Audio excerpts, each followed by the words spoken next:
Playoff racing has started. It's the first round of the round of 16, and it's a good one. We're here up in upper state New York for Watkins Glen. It's going to be a fun one here. L-TAC Cup Series playoff racing, and we've got a lot of hungry drivers. Qualifying is going to be underway for these drivers, and they're already on the track trying to put the best time down. They've got 10 minutes. We'll put down one of the best lap times. They've got 2 attempts at it. My name is Sam Dyer. With me is going to be Jeff Stabnow stepping in for Dylan. And as always, one of the best producers out there, you've got that of Carlos Acosta. Jeff, it's going to be Watkins Glen road course racing for these drivers. Anything that you're expecting to see from today? Nothing like starting off the playoffs with a little bit of a turning right and left there in the Cup cars, man.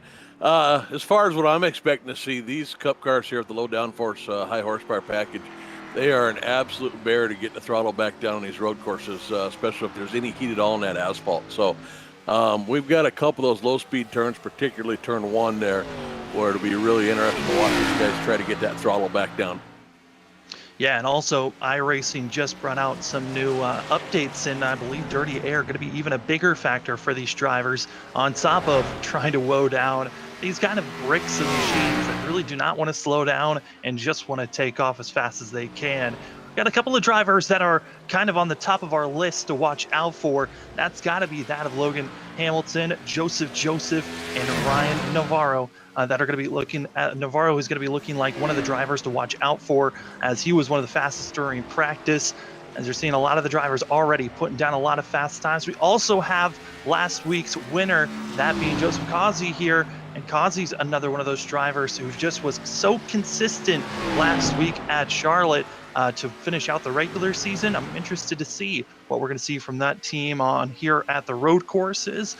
But Jeff, this league playoffs is a little bit different than what we usually have seen at some other leagues.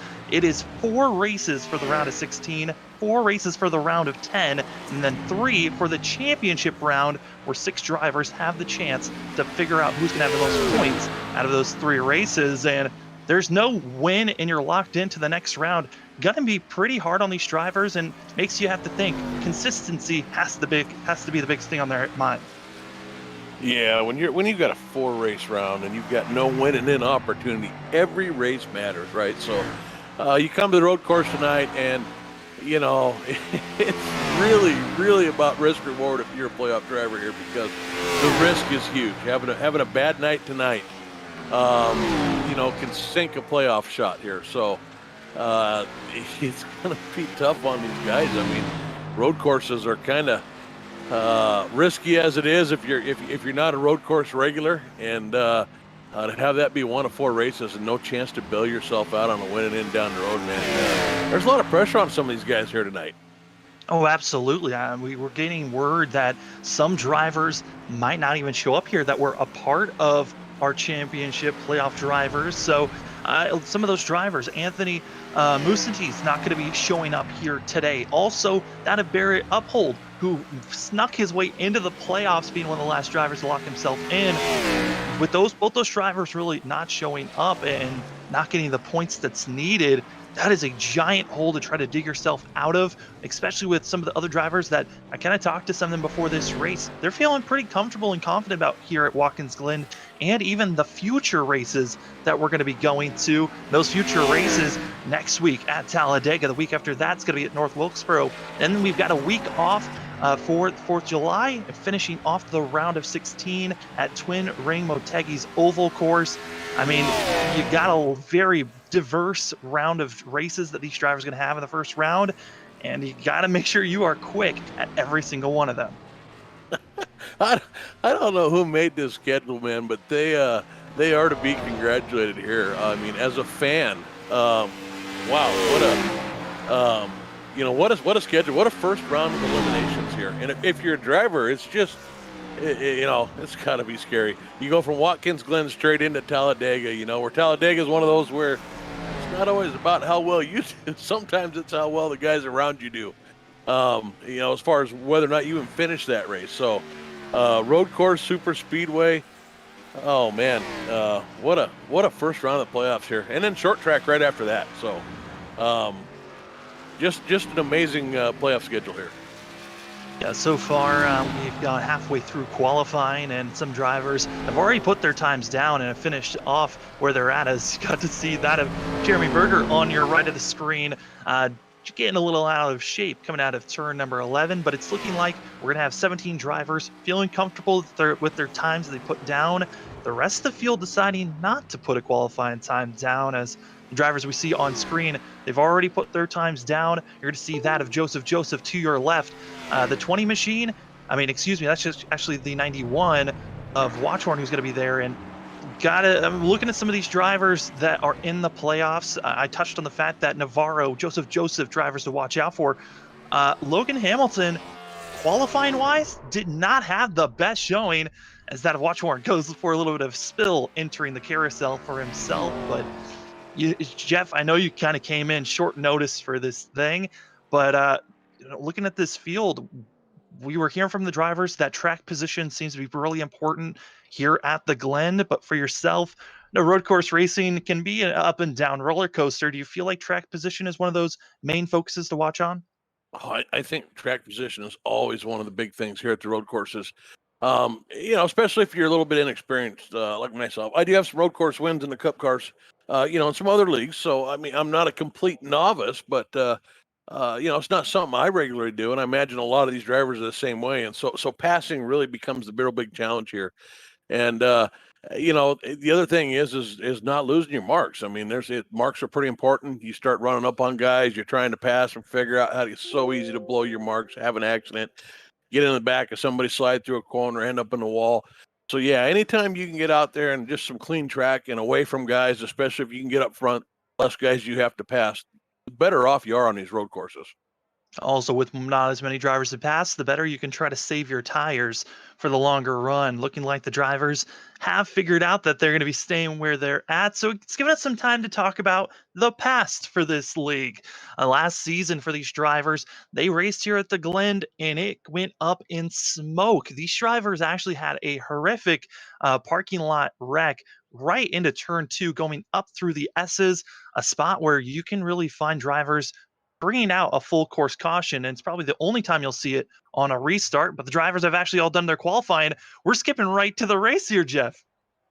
All right, man, and this looks to be a pretty tight field here. I'm looking at some of these qualifying times. We've got top four drivers, all in the 112. So, we go the next 5 or 6 guys, 7 maybe right there in the 113. So, excited to get this going. Absolutely. Here's your starting grid here for the Kingpin 125. It's going to be Andrew Navarro taking the pole position with Joseph to his outside. Joseph Gozzi going to be getting third place with Holden Miguel going to be getting that fourth position. Colin Stone going to be back in fifth with Logan Hamilton in sixth position. Jeremy Berger with Curtis Critchley going to be seventh and eighth, with Ryan Dingler and that of Emerson Arden going to be in 10th place. Markel Watchhorn and that of Noah Carmichael going to be 11th and 12th. To you there, Jeff. Yeah, starting at 13th, we've got Grant Peterson, and 14th, we've got Stefan Purcell. Starting 15th tonight, we've got Taylor Butcher Benjamin, and in 16th, we've got Robert Pattengale. Starting 17th with no time taken, not sure if he's on the grid, but we've got Brett Fisher. Showing 18th here, we've got Richard Springer. Starting 19th tonight, Lauren McFadden. 20th here, again, not taking times, Kevin Franks. And then 21, 22, we've got Sean Deal and Ryan Struve. Again, no times taken there on the qualifying. Yeah, Ryder Struve did not show up for last week's race, and I'm wondering what we're going to be seeing from the 58 here tonight. Also, I talked to some of those playoff drivers. Like I noted, Taylor Butcher Benjamin talked about how he was feeling comfortable and confident for himself coming into this race, but he's going to qualify all the way back in 16th. A lot of traffic to cut his way through in the one, but he's feeling comfortable and confident that he can make the charge forward, even with this poor qualifying attempt for himself. Other drivers that were feeling pretty comfortable for themselves: Logan Hamilton, He was feeling like this was his best opportunity to get a win early in the playoffs, set the tone for himself. He's still got a little bit of work in fourth place, but certainly a lot of speed up front. You touched on it. Our front four all ran a 112. The rest of the field ran a 113 or slower, which means we're going to be seeing a diverse of packs. And once we get green and drivers moving along, they're going to be spread out almost everywhere on this course. Yeah, but everything changes too. 112 in qualifying doesn't mean a whole lot when you're sitting there in a whole pack of cars. So everything's about to change here now. Driver's going to do a little bit of a warm-up lap here in pacing, giving them some time to set up for themselves here through the S's. This is going to be a very technical spot early in the first couple of laps on how drivers can really set themselves up going through the backstretch. As they hit the backstretch here, this is going to be the spot where drivers going to be building up speed, possibly could make some passes here. If you can hit the S's perfectly, getting up to someone's back bumper, utilize the draft, make a pass before you enter the bus stop. Bus stop is a very technical spot where drivers usually is on the entry on how well you can get your way through the exit. If you come in too fast, you're going to blow the corner and send yourself into the gravel, or you're going to be finding yourself slowing down so much you cannot get up to speed entering out of the bus stop and into the carousel. Carousel, this is turn number 9. This is a spot where drivers can make some contact and really be aggressive towards one another and trying to make some moves. If you're getting irritated, if you got out of the bus stop quicker than the driver in front of you, then they come down the short chute heading towards turn number 10. Jeff, corners 10 and 11, if you don't set these corners right, this could ruin your whole entire race, your next lap in total. Yeah, absolutely. It's important to get a run down that long straightaway coming back to the start-finish line too there. That left-hander really sneaks up on you before that, and then to come out of there, get yourself in position and get some speed going down there, get off in the right RPM range, coming to take that start-finish. Big one of the the two long straightaways on here, and really important to hit that right.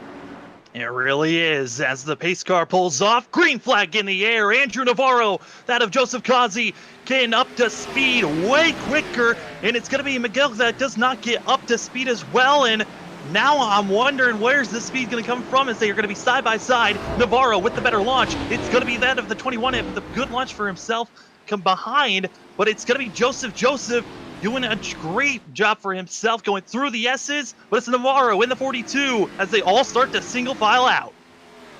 Yeah, too wide through the S's, a little bit tricky there with the 12 car there, Logan Hamilton and Jeremy Berger getting a single file there in that last set of S's, so now we've got the front half of the field single file going into the inner loop.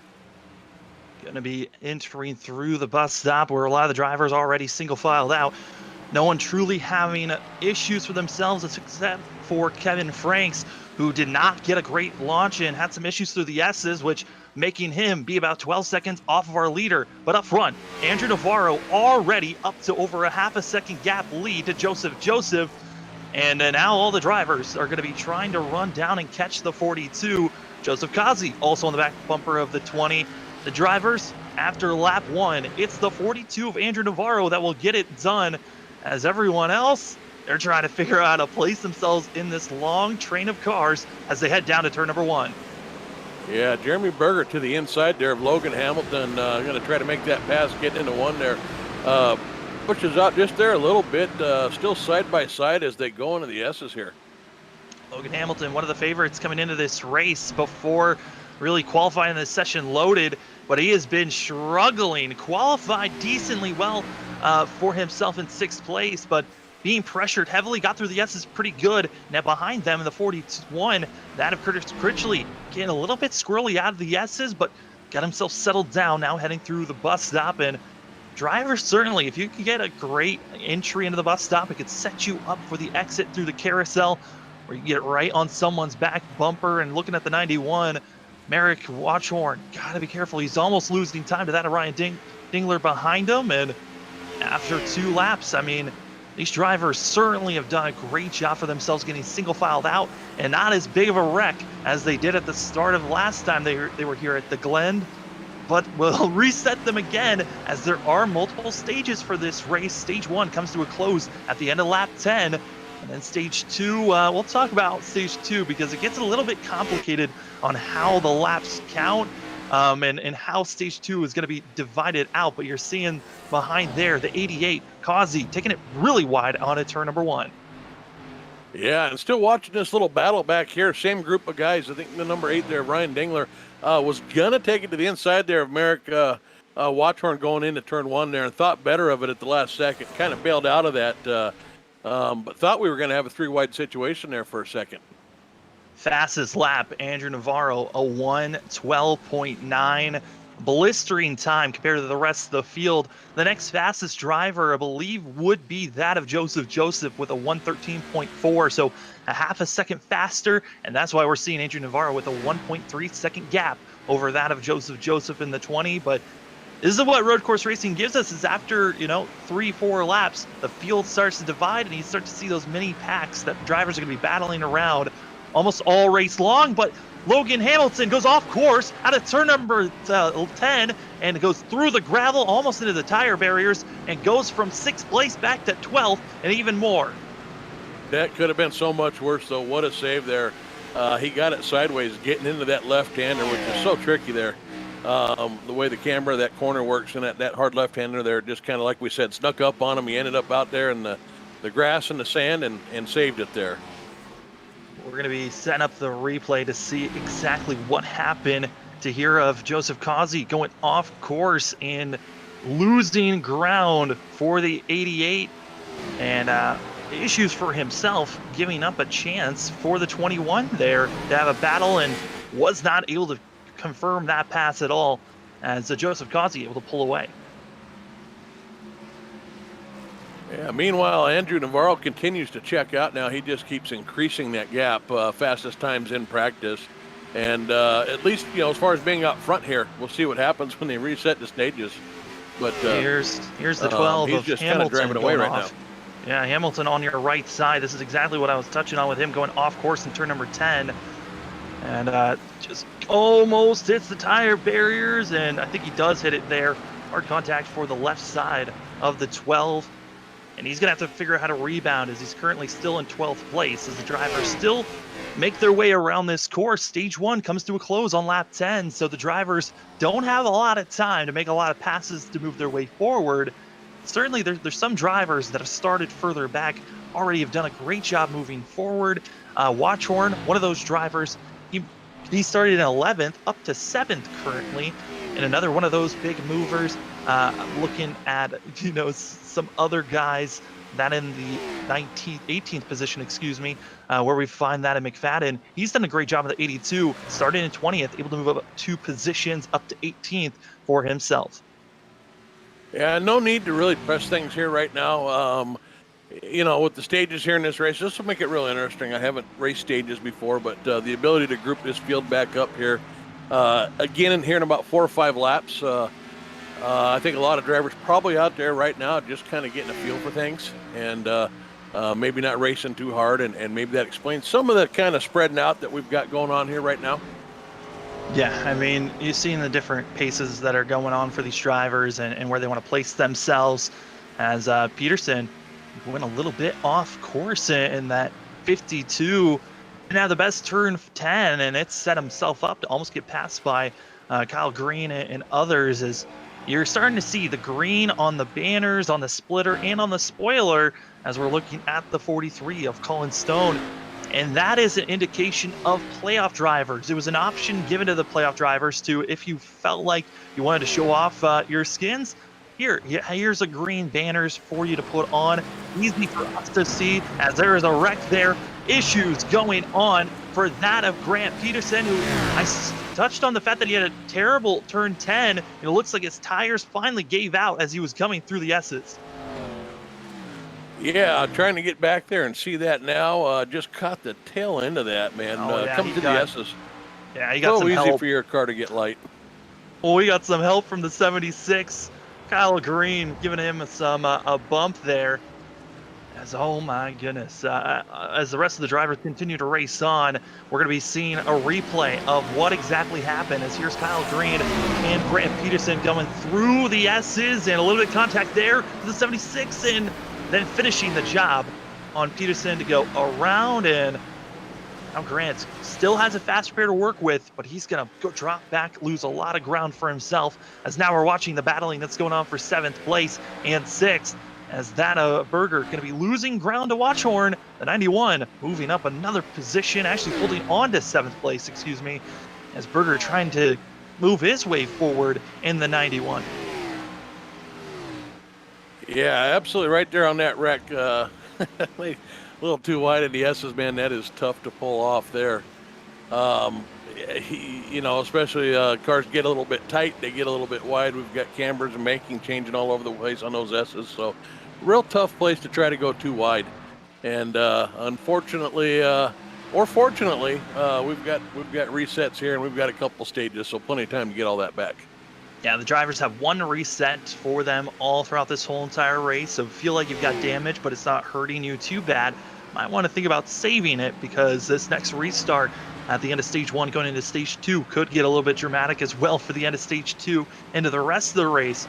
Could be another possible chance as the 41 into pit road. Curtis Critchley coming in, as well as Ayrton, who's going to be coming in for the 51. Both those drivers going with the strategy call. This is right when pit road closes, so they're going to be getting some service done for themselves. You're going to be seeing here on the replay the 6 going a little bit too far off the exit of the bus stop, as that of Springer just having a little bit of an oopsie for himself, also losing ground to Purcell with that incident. Yeah, interesting strategy call here too with these guys. Again, and forgive me for asking here, still a little bit new and playing catch up here, but I'm assuming that pitting is not mandatory here during these stages, right?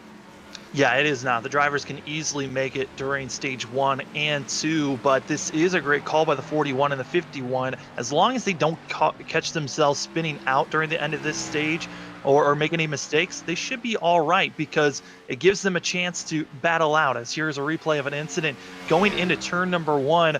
Watchhorn still battling hard with Berger, and Watchhorn on the exit of 1, a very tricky spot, gets himself loose, contact with Berger, and issues for themselves. And actually, the pits closed a lap later than when Critchley and Arden came in, because our leader at the time, that of Navarro, deciding to pit early right when pit road closes. Yeah, I'll tell you, Watchhorn and Berger, they have been going at it the entire first stage of the first 9 laps. I'm surprised that hadn't happened sooner. Been one of the best battles to watch on this racetrack, pretty much the first 9 laps. Yeah. It's been great. A big shout out to Carlos up in the production booth, giving us all these amazing replays. Road course racing, you never know where, because there's so many drivers on course, where an incident's going to be, because they're not packed up as they usually are at mile-and-a-half courses. So big thanks to Carlos getting all these amazing replays for us. As with Navarro's choice to come into pit road, he had such a big lead that even with Critchley and Arden coming into the pits, they're still about 10 seconds back from the 42. And right now, Navarro's in 14th, even with him pitting early. And now it's going to be Joseph up front. These could be major points for the 20 machine, because winning a stage gives you a bonus point here in the playoffs and allows you to have a chance to gain yourself more points, as for the playoffs each round that doesn't end if you get a win, doesn't mean you move on to the next round. It's based off your consistency in those 4 races before the next round. We're in the white flag of stage number 1 for these drivers. Joseph up front over 2.1 seconds over Joseph Kazi. And right now, I mean, Joseph was kind of handed this stage win on a platter, as long as he does not make any mistakes here.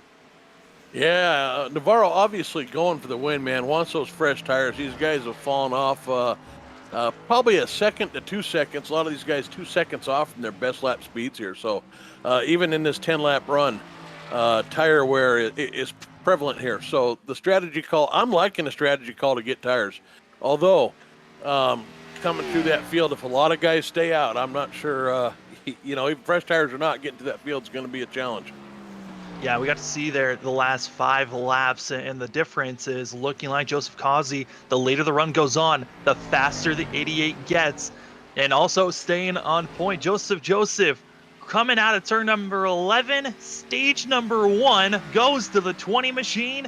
and what a ride it was for himself. Just had to be consistent, run well, and drivers now waiting to see where the drivers in 10th place as they come across the line. They're coming around turn number 11 currently. As Kyle Green, also Carmichael, they were having some great battling, and there it is. Stage 1 caution waves. And Jeff, got to see the first 10 laps here. What are some of your thoughts as stage 1 comes to a close? Well, it didn't disappoint, right? We had several side-by-side battles. A couple of them didn't end too well for everybody. But it looked like through the S's for the most part. Turn 1 there and through the S's seemed to be where we saw most of the moves being made, where the guys felt more comfortable battling with each other. We saw one guy have a little bit of trouble there on the left-hander there, turn 10, I think it is. But for the most part, we saw what's typical of these road races. I think once everybody got single file, we spread it out, and there's a few battles in the middle, but mostly it's just logging laps, hitting your marks, and trying not to make mistakes. It is, can't wait to see how the rest of this race goes. But Jeff, I think you're right. They just have to hit their marks and they'll be all right. Well, the drivers are now racing to get to the pace car. And as they're racing there, we'll take a quick commercial break and we'll be back to see the pit action. These drivers, like I said, they're making their way to get into the pace car. And once they get to the pace car, they'll make their way into pit road. We'll be right back for more L-TAC Cup Series playoff racing action in just a few. There are moments that surprise and delight the mind and the senses. Introducing Sound Art, the world's first truly customizable, concealed, flat panel art speaker system. A revolutionary combination of incredible sound delivered from your most meaningful pictures. When art and technology intersect, there is a seamless blend of creativity and function. Come alive in the streetlight, calling at the stars in the moonlight. Every time I feel you close. With Sound Art, anyone can print their own artwork or pick from numerous licensed artwork that we have. The possibilities are limitless. Enjoy beautiful and amazing sound throughout your home. The entire surface of your artwork generates incredibly robust sound.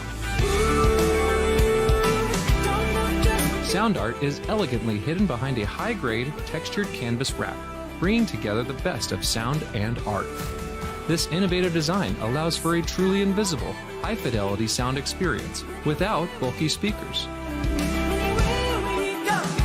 For licensors and other businesses, we are capable of producing thousands of units per day. We're using the highest quality materials to give you the best product available in the market. Everywhere you look, there's always art. What I like so much about Sound Art, that you could just pair it and play. Ansia, your art never sounded so good.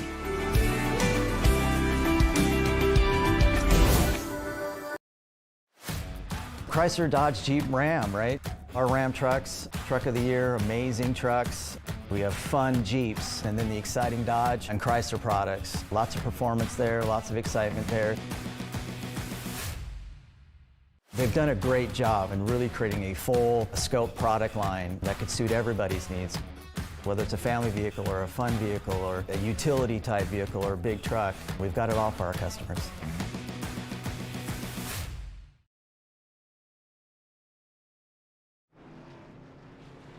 And we're back. Green flag for the first 10 laps. And then we had the end of stage 1 where we got to see that of Joseph Getting the win. And now we're getting done with pit stops here for end of stage 1. You're seeing the laps ticking down, and originally were scheduled for 45 laps, but the admins decided we're going to push it a little bit further because we want to make sure each stage is at the same length for stage 1 and 2. So once we go green, well, it will be 10 laps after we go green. That will be the end of stage number 2. Also, a little bit of fiascos happened while we were under caution and the drivers are heading towards pit road. We're going to be seeing here of the drivers coming down into the bus stop. That is going to be that of Noah Carmichael just passing Kyle Green, and Green not liking the pass and then shoving himself into the middle of that of Carmichael. Carmichael finishing the job on Green. the admins are still debating on what the heck to do with that situation because it was such an odd call. But Jeff, I know sometimes road course racing can cause drivers to get some heated and some tempers to flare, and we obviously saw it there on the replay. Well, and if you look at it getting into there and even leading up to there, there was some chrome harm going on with the 03 there, getting into the back of the 76 before they even got to the bus stop. So something down that straightaway was happening, and there were some bumpers getting bent. And looked like a little bit of payback here that went wrong there as they try to come out of the bus stop here. So something happened before this. This doesn't look to be accidental. Absolutely not. But well, those drivers, if they get close to one another, once we go green, you know the tempers are gonna flare. Drivers are now. We should be going green next time by. But Andrew Navarro, Curtis Critchley, and Anderson Arden gonna be the drivers that pitted during stage 1 so that they could have the track position once the other drivers had to go in pit road at the end of stage 1. Jeff, I mean, this is a gutsy call on their part, but hey, certainly something to try early in this race. Yeah, I mean, they were, second and a half, 2 seconds off pace. I actually thought somebody in the back might stay out just to try to hold a little track position since the next stage is so short. At some point, these cars kind of level off there a little bit on this tile wear. I thought we might have a few guys try it here, but being that these guys only had to pit a lap or two earlier and they're right up front, I think it was a great call. Yeah, I mean, plenty of tires still in pit road. A lot of the drivers have only used their first set, so they still have 3 sets left in pit road currently to grab whenever they feel like it. We do know that we will have the end of stage 1, and then the drivers are expected to make a pit stop during the longer stint of stage 3, and the drivers will have, based on the timing, they should have 1 extra set just in case a late full course caution is needed, which is very rare to see. But if we're going to see a full course caution, it would be once they go green and going through the S's. That'd be the best part, to see a carnage, because you're so narrowed in, funneled into those corners. But the lights did pop up again. The admins decided we'll give them a little bit more time for the field to catch up to one another, and then should be going green next time by, which again, once we go green, 10 laps after that will be the end of stage 2, and then they'll come in, make their services, and we'll race to the end. Yeah, I'm kind of excited here to see if we got any of this bad blood carrying over here now. So going to be kind of hard to watch leaders on this restart here. Still not sure what happened there under that caution, but we've got the field stacked back up here again, so things are about to get exciting. Those drivers you're talking about, that is going to be Noah Carmichael in 11th currently, and then Kyle Green back in 19th. So there is at least 8 drivers between them. But if they do get close, we will have to go back and see what those guys are going to do, because at least at some point they're going to wreck each other. You can make up a lot of spots in one corner if you send it, man. Not that any of these guys would do it, but nothing's off the table here.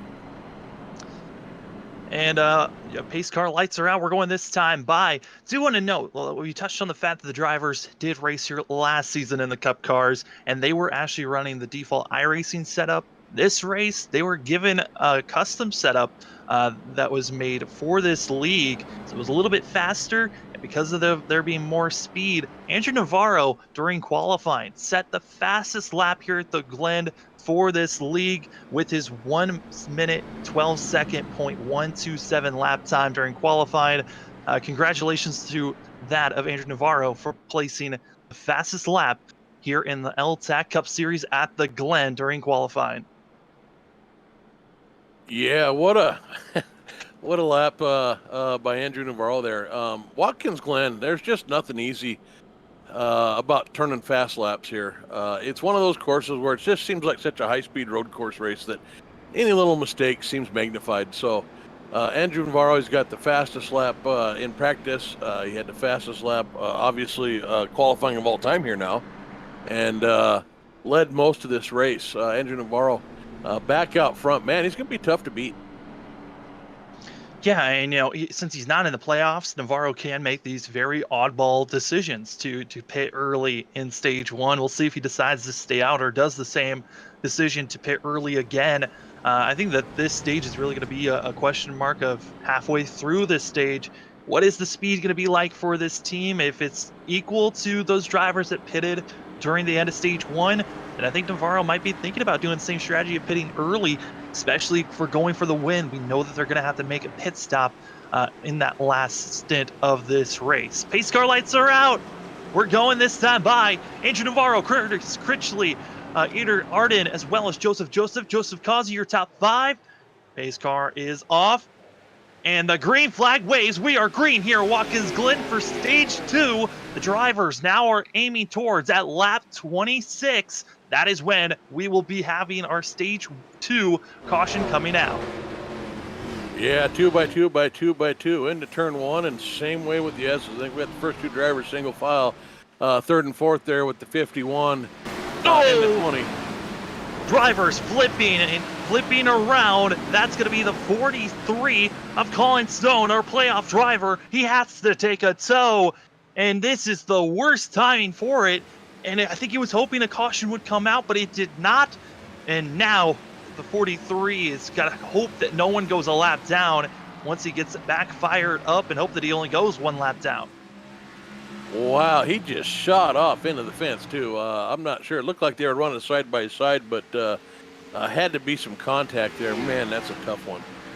Through the S's going flipping, but the rest of the field continues to chug along in single file.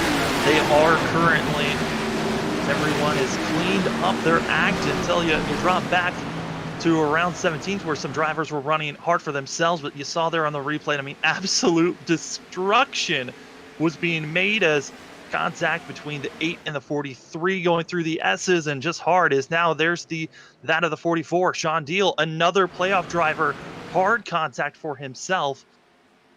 And we're starting to see those playoff drivers. It's a tough day out there, as there are more playoff drivers than non-playoff drivers out here in this field. Yeah, and it looks like some of these guys are really pushing it, trying to get up to the front. So looks like maybe that first stage was the feel it out stage, and now we're racing, boys. Joseph Causey and Joseph side by side of it. It's Joseph who does not enter the bus stop cleanly, and he's going to be having some major issues, as now he's got the 21 right on his heels, as well as Berger and Hamilton just waiting to pounce, as the 20 he's got to figure out how to get by. As here's the issue for the 44. I mean, comes into turn 10 a little bit hard, pushing on the 30 and hard into the tire barriers. Oh man, that is a hard lick for another driver that's most likely going to have to take a fast repair, but he's decided to stay out for that of Deal. Yeah, meanwhile, we've got Joseph Causey, Joseph, positions 4 through 8, man. These guys are just under a blanket here, going at it, stacked up. Another wreck. Springer, got to be careful backing up. And he's in such a difficult spot where drivers are swinging high, exiting out of turn number 10. The 6 finally gets going, and a lot more drivers having issues during stage 2 than what they were during stage 1. This is interesting to see, because already 3 drivers, major issues for themselves and just losing ground. As some of the drivers in the middle of the field, they continue to chug along. Credit to our top 3, the drivers that pitted before the end of stage 1. As I say that, though, there goes the 51 hard into the inside wall, coming out of the bus stop. It still stays in 3rd place. He went full Dukes of Hazzard there. He caught air coming out of that bus stop, and he just made that corner. He stuck it just like it was planned, man. That was pretty neat. Here's the 6 on the right side replay of Springer's issues, hard into the wall, pretty similar to what Deal had. As the exit of turn 10 seems to be a difficult spot. And what's interesting is I've seen a lot of Watkins Glen racing this week with some other league races that I've broadcast, and it seems like the exit of turn 1 was the difficult spot for them. Interesting to see that turn 10 is now the difficult spot, as Berger now going to be sending it and backs out of trying to get under the 21. I think that's a safe call for himself. But here's the issue for the 51. Just like you said, Dukes of Hazzards flying, getting himself up in the air through the gravel, a little bit of course cutting, and finding himself teleporting back onto the course, but somehow Aridin able to stay up front, but Kazi still nipping at the heels of the 51. Yeah, he didn't even lose his spot, but now he's got some cars stacked up behind him, so I've got to wonder if he messed up the handling on that car there just a little bit, because he's got about 6 or 7 cars stacked up behind him a little bit, which makes me think he's off pace here slightly and holding a few guys up. Yeah, Arden was part of our top 3 that decided to pit during stage 1 and not when it ended, but during that 10-lap stint. So he's on about 4-lap older tires than the rest of the field. So that's where we're seeing the lack of grip for the 51 machine, and everyone else that behind them, they've got fresher tires, but struggling to find a spot to try to make the pass. As other drivers in the field that we've been seeing around, I mean, this is the 91 of Watchhorn, who's been having a pretty up and down day, but also this battle for third, it looks like it's over, going too far high. Here comes Kazi on the inside and making the pass for third place. His next target's got to be that of Curtis Critchley.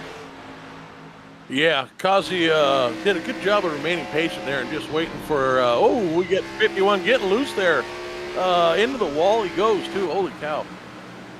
I think Joseph might have gotten a little irritated and gave a little bit of a tap to the 51. And they were close, but man, it's one of those deals that you touched on, tire wear. The biggest issue for the 51 and showing maybe that's not the best choice for himself to pit early. He's going to need that fresh tires being on equal footing if he wants to battle hard. Yeah, and I have to question, even though we couldn't see the replay, I think on my screen it showed him catching air and quite a bit of it and landing hard. Got to wonder if he didn't cause some damage to that car a little bit too, because he's just been really struggling with that car ever since that happened. And he was having a pretty good race right up until that point. Yeah, him having the bus stop issue about 3 laps ago, and then this going through the S's, just getting slightly loose, and it's that sensation of looseness coming up the hill and going through the S's that really can cause a driver to have that sensation of I just can't hold on. He's loose, trying to correct, comes in up to the nose of the 20, and that's close. Hard to tell if there was any contact. I don't think there was. A little bit of overcorrection by the 51 that really sent him around. Yeah, it's a really good job getting by him there.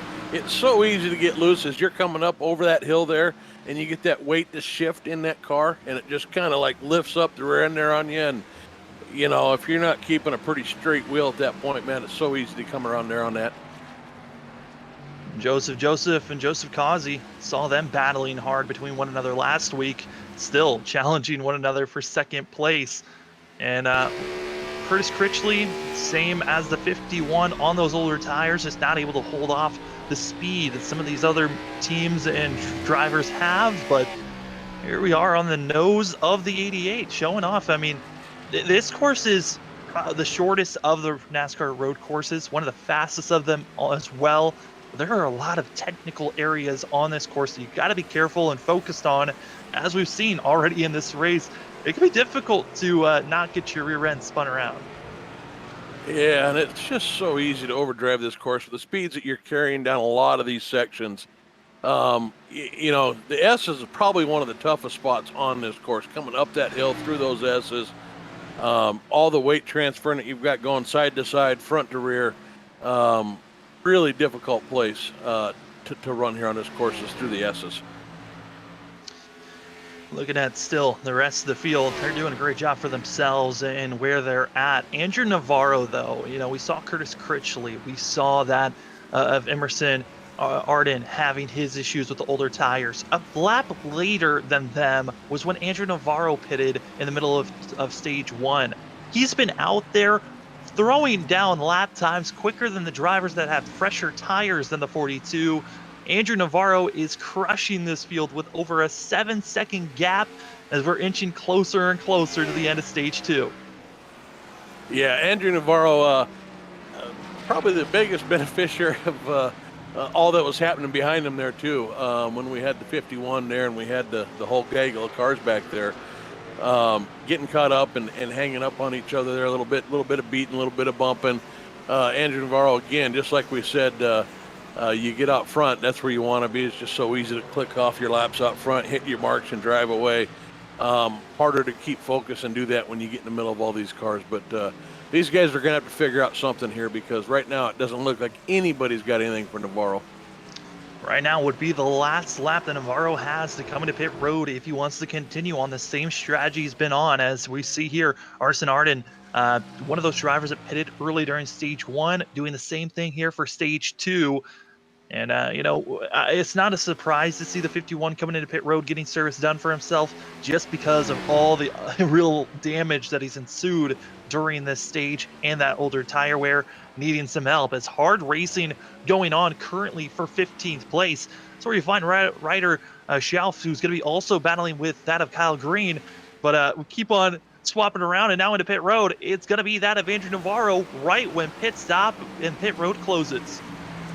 Why wouldn't you? It worked out so great the first time. If you're Andrew Navarro, you've got to do it again.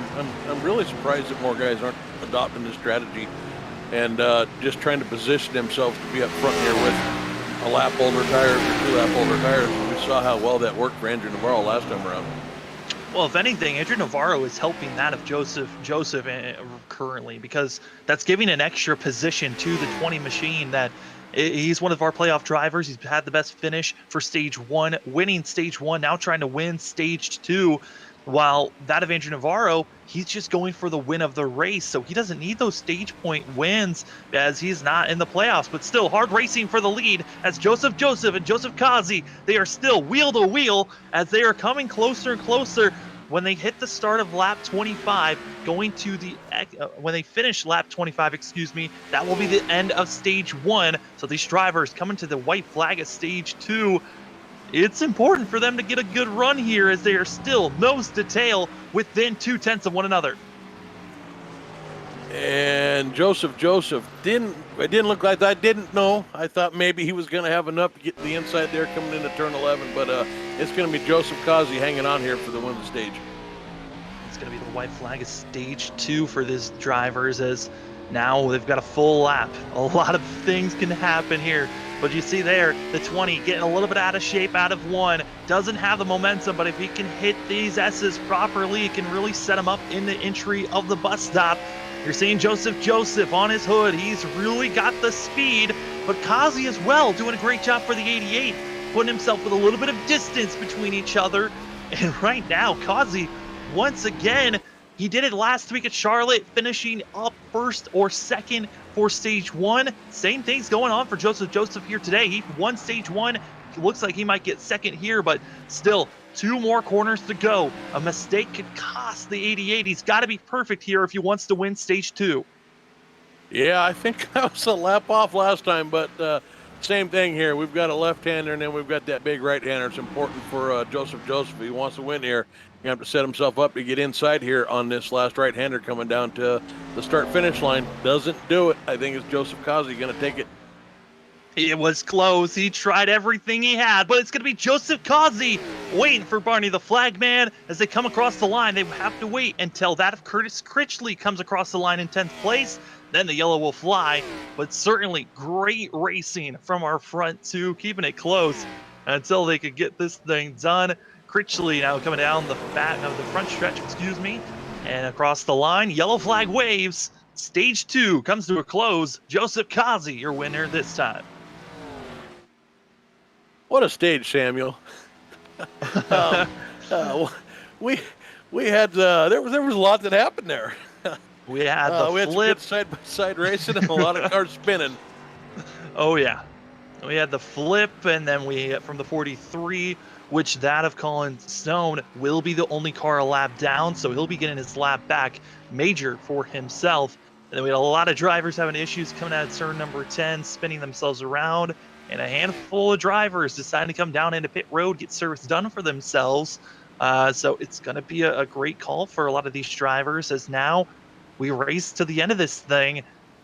And oh boy, this is going to be a good race to the finish, because now the potential of the green flag pit stops, strategy calls on who wants tires, who doesn't, all those factors coming in to the last stint of this race.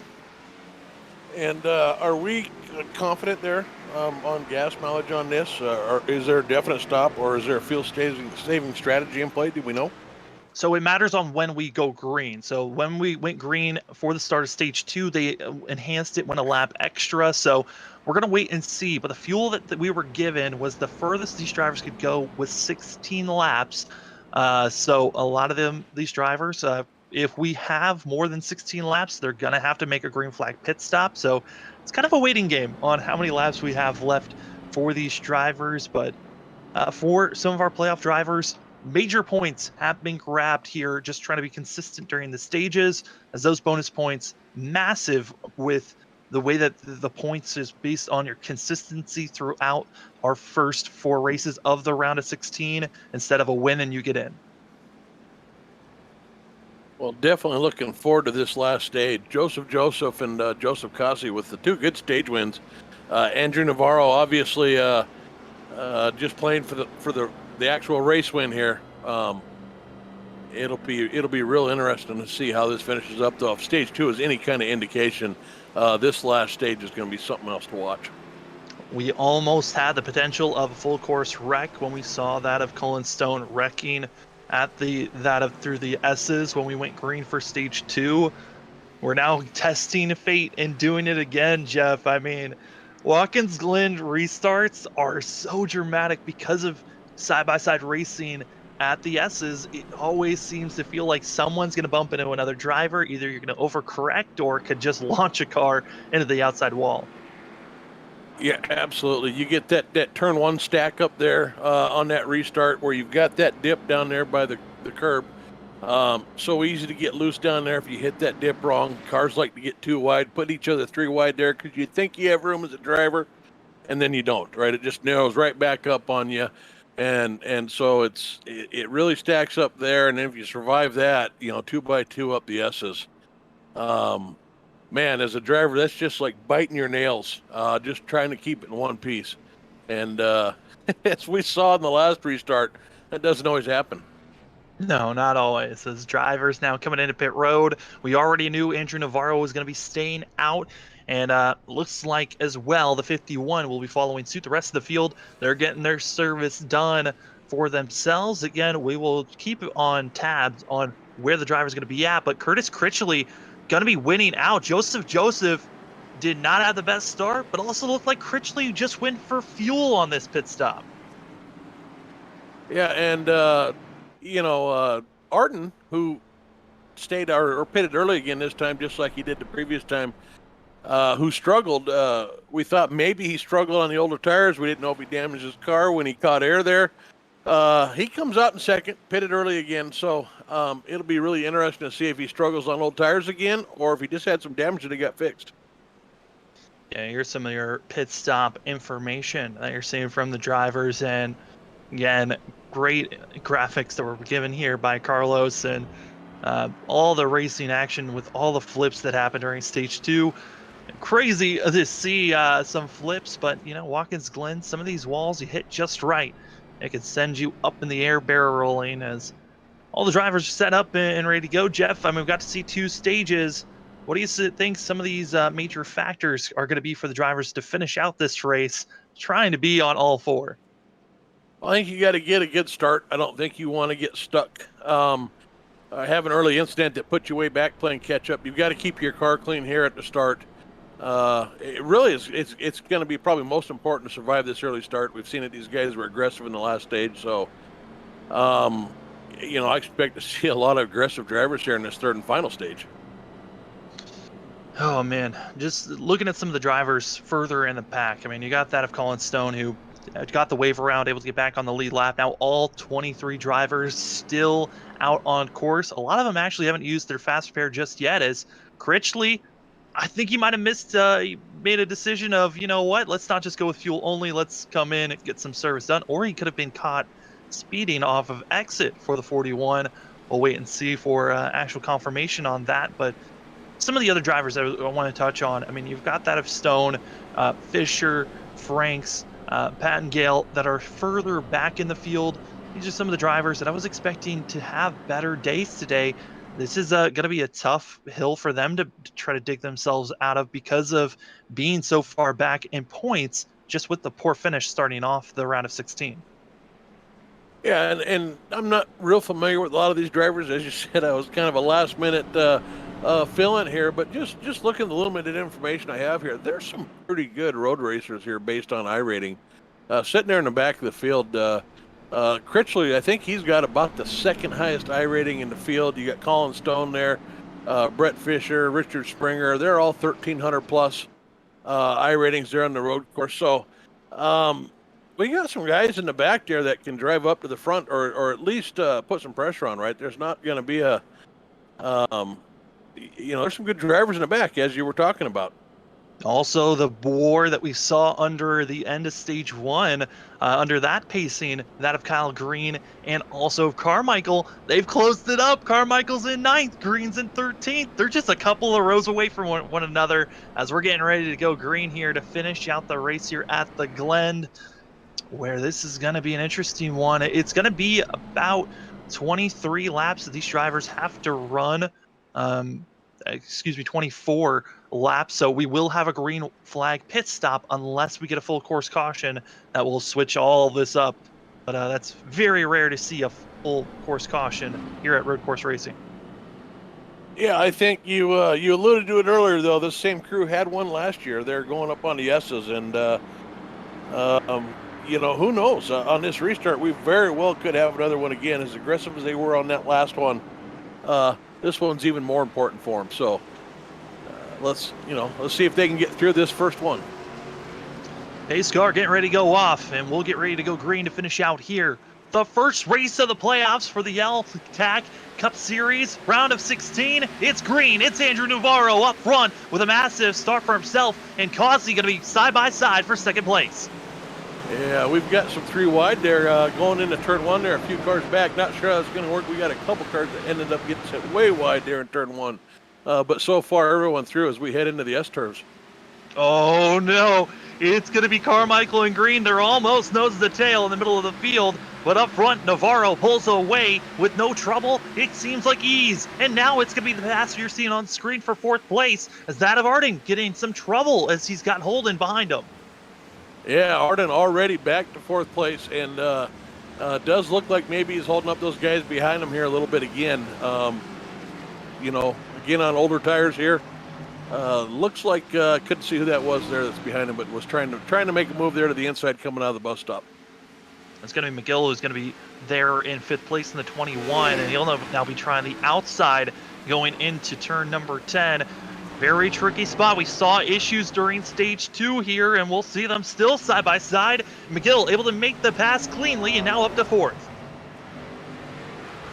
Yeah, Logan Hamilton also with a pass on the outside there going into the outer loop there. And we lots of battles on the course right now. You got about 4 or 5 drivers side by side battling almost everywhere, as Watchorn and Logan Hamilton still battling hard, and then behind them, Berger's going to be losing position to the 8 of Dingler, and Dingler had one of the biggest ups and down weekends last week at that of Charlotte, qualified 2nd, dropped all the way back to last place, moved up into back in the top 5, then dropped back again, and just kept on getting into issue after issue. And this is a great rebound for the 8, currently in 8th place, as Hamilton, he's still trying to get back up to 6th place, and in front of him is going to be Watchorn going sideways and just missing the rest of the field. Yeah, able to get it out of the way too. I thought we were going to have a big pile up there as he was trying to get it straightened out there at the exit of the bus stop, but he's back under power. He's going around, got some damage there. Not sure how much that's going to affect him. Yeah, I got to try now to hold off that of Lauren McFadden in the 82, but that is terrible for Watchorn, who is up in 6th place in just it looked like he might have shifted down in the center of the bus stop that just got the rear end, just turned around instantly, or could have locked up his tires, as Kevin Franks, another driver in the back, has been issues coming out of turn number 10. But you'll see here, Watchorn on the right side just goes through the bus stop, and the rear end just loops around. It looks like him shifting down and the rear end not liking it. Yeah, Tyler Stone or Colin Stone and Taylor with the pass on Taylor Benjamin there coming into turn 1. Now they're coming up through the S's here. They get single filed out again there, but pretty good side-by-side battle between these two as they keep pulling out and swapping places. Colin Stone started back in 5th place and then went flipping. Found himself on his roof, had to take a fast repair and a tow to pit road, which put him a lap down for most of stage 2. Now he's back on the lead lap. Started back in 22nd position, now up to 15th. Great recovery for the 43. Let's try to get back into the top 10 and possibly into the top 5. Yeah, meanwhile, Andrew Navarro just driving away again, man. These guys are definitely going to want to get up there and put some pressure on him for that green flag pit stop coming up. Don't want to give that to him too easy. That's a good chance to have a mess up. I would think that you would do everything you could to just try to keep a little bit of pressure on him if you could. Yeah, I mean, a little bit of pressure would be nice to see for these guys, but I mean, it's going to be difficult for them to even try to get up there to pressure themselves. But looking at the drivers right now, I mean, battle currently for 5th position. Logan Hamilton able to move up to 5th. I mean, Hamilton, what a deal that he's had. Found himself dropping back quickly during stage 1, not really able to hold his ground too well. Now up into the top 5 with some of the mistakes that other drivers have had. Yeah, and probably still one of the best battles on the racetrack right now. They've just been going at it for laps, no. 51 going around, and oh boy, everyone is trying to get away because that's right at the apex of the corner. He has to move it. Hard contact for Watchhorn. Out. Yellow flag waves. The 82 also involved and still not moving forward. And the worst spot to have a car stopped is right there. Yellow flag waves, and this, I believe, still outside of the window for these drivers to make a green flag pit stop. I think we've got a car that's blowing up back there too. Might be Watchhorn, I'm not sure. I think it's the 91. 91 and is going to be somebody Watchhorn. just went through the sand. So contact from Dingler and Arden just comes to a complete stop right at the racing line where all the drivers are trying to get by. They have to go through, and Watchhorn, hard contact. That's where he blew up his engine from hitting the 51. The 82 also spinning around just to make sure he didn't make contact, but for Watchhorn, he's going to have to use the fast repair to get himself back out there on course. But that is tragic for a lot of drivers that did not want to see that caution coming out. yeah, and unfortunately for Watchhorn, I think he had to pull over and tow on that one too. So could be a costly one for him. Looking at some of the drivers and are having some weird interactions. The 43, another one of those, is Stone, who was running up in the top 15, came to a stop after contact with himself and the 80 and the 98. And wow, that is a very awkward wreck to be seen, and that's going to be putting Stone now all the way back in 21st position. Yeah, and Watchhorn is still out there. He is right back behind the number 1 there, Taylor Benjamin. So Stone able to come back around, did not have to tow there. I take it back. He blew it there right there in the carousel. So he will be towing after all. Dang it. Oh, a little bit of that commentator's curse there, Jeff. You had the power as well to make drivers what we hope the opposite happens to them, and reality hits. Absolutely. So much going on. So hard to keep up here. My hat's off to you guys that do this every week, man. It's amazing how you guys keep up with everything that's going on here.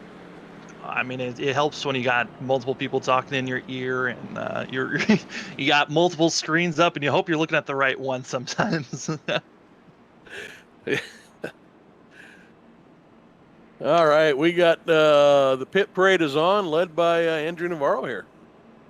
Yeah, Navarro's going to be coming in, and a driver's deciding to stay out. That's going to be Noah Carmichael, and I think Carmichael might be understanding what I'm understanding, which I don't believe the drivers can make it to the end with this pit stop. And so Carmichael is understanding this, staying out, going with the track position, but this is also putting himself in a precarious spot of much older tires than the rest of the field. And Andrew Navarro now going to be on equal footing to the rest of the field when he's been on the back foot since the start of stage 2. Yeah, this will be interesting. This is going to put us pretty close to that window. If the window is 16 laps, and we've got a couple pace laps here yet, this might put us within fuel saving mode.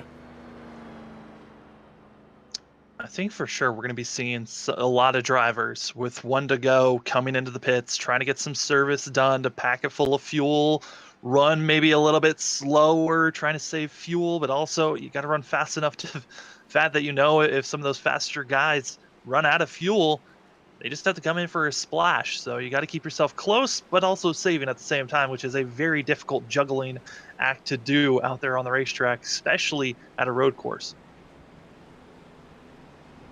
Absolutely. All kinds of strategy to play out. Do they come in and get the splash and go right after the start? Do you try to take that splash right before we go green?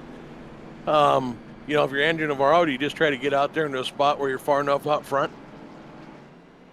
And Andrew Navarro now going to be given an EOL. Penalty? Yeah, EOL given to Andrew Navarro. Oh. Also, Joseph Causey, Taylor Butcher Benjamin, an EOL. Kind of waiting to hear exactly what's going on, but major issues for some of those drivers, as we are going to be getting a report from race control exactly why they were penalized. But that is a shocking moment for those drivers, and now kind of puts them in that bubble box where you might as well just come in and get service done, as too many pit boxes is the issue. So when you come into pit road, you can't go through a certain amount of pit boxes before you get to your pit box, and those drivers really made the illegal move of going through too many pit boxes, which is crazy for Navarro because he was the leader. He didn't need to go through so many pit boxes. Yeah, what a game changer, man. And, you know, on top of that, now we've got the fastest car in the race starting in the back of the field, amongst some other fast cars, too. So if we thought it was crazy before, I think we just doubled down on crazy. Oh, absolutely. It is bizarre on how these drivers are going to be able to attack this. We do have about 6 drivers decided to come into pit road, stack up for themselves. As what in the world was Watchhorn doing there? Watchhorn just parked it at the exit of pit road and almost got himself ran over. As you're seeing here, all the pit boxes that Navarro went through, as well for Causey, as they were trying to get to their pit box, and went through about 3-4 pit boxes, which is just too many, when I believe you can just go through about 3 or 4 at most. And our producer thinks that he saw about that of Navarro going through about 9. So that's way too many to go through. Yeah, absolutely. That's just a total loss of focus there is what that is. Yeah, started back at pulled it in right there in the pit box of the 41, and then drove it all the way right up to his own pit box. So it's a complete lack of focus there. And Critchley had the 8th pit box, so he went through 7 before he even got to his. So that is way too many. And just like that, it is over, and it is 3 boxes on entry and exit that you can go through for these drivers. So there is a small margin. You got to keep yourself within. But now the drama kicks in. Our front 5, completely different from what it's been like for our first 2 stages. It's Noah Carmichael, as well as Joseph, Jeremy Berger, as well as Logan Hamilton. And then you've also got Stefan Purcell, who's going to be up there in the top 5. And just like how it was last week at Charlotte, it shifts up when it gets close to the end of the race. Absolutely. It's definitely shifted up. And again, we've got some fast cars there in the back. We've got somebody's ducking down. I thought I saw somebody ducking down pit road. I guess not. It might have been the pace car that you saw there, but Logan Hamilton just not waiting. They're going to go 3 wide into return number 1. Hamilton has to back off, but they're 3 wide for 3rd place. And still, Carmichael with older tires. It's causing dilemma because no one knows where to go, as they're also getting way outside, losing ground for the drivers all the way in the back. As up front, it's Joseph trying to pull away with Noah Carmichael on his rear bumper. And here comes Jeremy Berger as well, side by side for 2nd. Yeah, Noah Carmichael stuck on the inside there all the way up through the S's. Might have been some contact with him too there on the exit of the S's, but I think everyone survived. Carmichael, a little bit of a ding to that of Hamilton, and now everyone's trying to get through the entry of the bus stop, and with the 0-3 being so slow, it is a hazard to the rest of the field, almost bringing out another caution, and now everyone is stacked up from 6th on back because they just cannot get by Carmichael through the carousel. Yeah, Kyle Green with quite the move to just kind of send it in there and get by, but now Stefan Purcell stuck behind Noah Carmichael trying to figure out how to get around him now. Kyle Green already got his payback earlier, but drivers going all over the place. Dingler, as well as the 57 going off course. Oh no, and in front of them, Joseph went off course. Our leader goes off through turn 11, comes back on the course, almost taking out half the field. And as we continue to stay green, it's Jeremy Berger now leading this race. Wow, that's about all I can say to that. And just as we was talking about the 57 there, Steph Purcell trying to get around 03. He sends it into the infield. The leader runs off the track. What a crazy start to this last stage. Navarro, with all the chaos, went from back in last place at 22nd position up to now third as issues for Jeremy Berger hit. The 97 gets loose through that of the S's, losing ground. Here's exactly what happened to Purcell as he went just scattering, not able to get on the brakes, just slid his way through. But Andrew Navarro is back to the top three in no time. Yeah, and I think that's the headline for the race so far. Andrew Navarro is back from last to third in a matter of just a couple laps with all that chaos. Somehow he got through all of that unscathed, got by all those cars, and he's up to third place already, which is the last thing that Kyle Green and Logan Hamilton wanted to see. Colin Stone as well, up to fifth place. The driver that got caught up in an incident, as you saw there, Joseph just, again, driver struggling to get onto the brakes, and it's one of the biggest issues that we've seen is a lot of drivers overcorrecting, going off.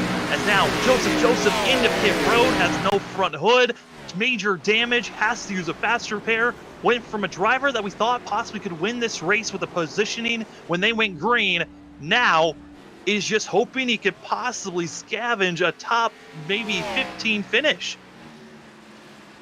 Yeah, and we've got a couple cars on pit road right now too, and I don't know if that's damage from the wrecks or we've got some guys that are just trying to top off with fuel. It looks to me like this is guys that maybe have parked it for the night or are out. Yeah, that's Dingler as well as Arden that are going to be in pit road. They've been in there for over a minute and a half for both of them, so service being made for them with the heavy damage they got with the damages during that last caution. But what a change of events, certainly for the drivers up front. Logan Hamilton up front by only a second. Then he's got Kyle Green, who absolutely tried to demolish that of Noah Carmichael and failed miserably. He's now up in second place. And then you've got that of Andrew Navarro behind him. Joseph Causey's right there. Our top four, all within 2 seconds of one another. Yeah, and Andrew Navarro and Joseph Causey actually a second faster than the first two cars. Than Logan Hamilton and Kyle Green there as they ran them down and got stacked up. They were second faster on that last lap. So clearly they're faster right now. It'll be interesting to see if they can be patient or if they've got to press it here to get by. Another driver that was up front in the top five when we went green again. Issues for that of Jeremy Berger, and we saw there the 58 Ryder Schrauf going to be stuck coming out of turn number 11, letting the whole entire field go by. Now in 19th position, and the battle for second is certainly heated up. Kyle Green's got a front bumper on his rear end that is not going away. Andrew Navarro, who's been dominating and probably the fastest car of the whole entire session all race long. He went with some odd strategies, so we didn't win either stage 1 or 2. Certainly the favorite to win this race. He's still within 1.3 seconds of our leader, but he's got to get by that of the 76. And just like that, Kyle Green gets out of the way. And here's what happened to Ryder coming out of turn number 11. Just went a little bit low, overcorrected, and right into the outside wall during the front stretch. Difficult spot to be because you cannot back up and get out of the way. There's Jeremy Berger, who went into pit road during that stint as well. Kyle Green, though, gets by. Gets past as Causey, Navarro, they pull away, and now it's going to be Purcell who goes into the pits. Yeah, Kyle Green had a big bobble there as Andrew Navarro was trying to pass him on the outside. He tried to keep it on the inside and had a huge tail wag, which let Joseph Causey get by too. It was a great save on Kyle Green's part there to actually not take Navarro out and to keep himself on the track there. Well, Jeff, I think we touched on it. I mean, stage 2 was crazy. We knew the rest of the race was going to be crazy. It has been an absolute mouthful for us to try to keep up with all of this amazing racing action. But Still, the question lingers, do we need to see any drivers come into the pits, or have they saved enough fuel? You touched on the fact that Navarro and Causey were running so fast. It could be the fact that Hamilton recognizes he's got to save fuel to make it to the end without pitting. You know, it absolutely could be. You know, I wish I knew the exact fuel window here, but I don't think Hamilton can save right now with Navarro behind him. I think the only way he's able to save is to pull over and get out of the way, because I don't know how you could possibly think about saving when you had a car that fast all over your bumper.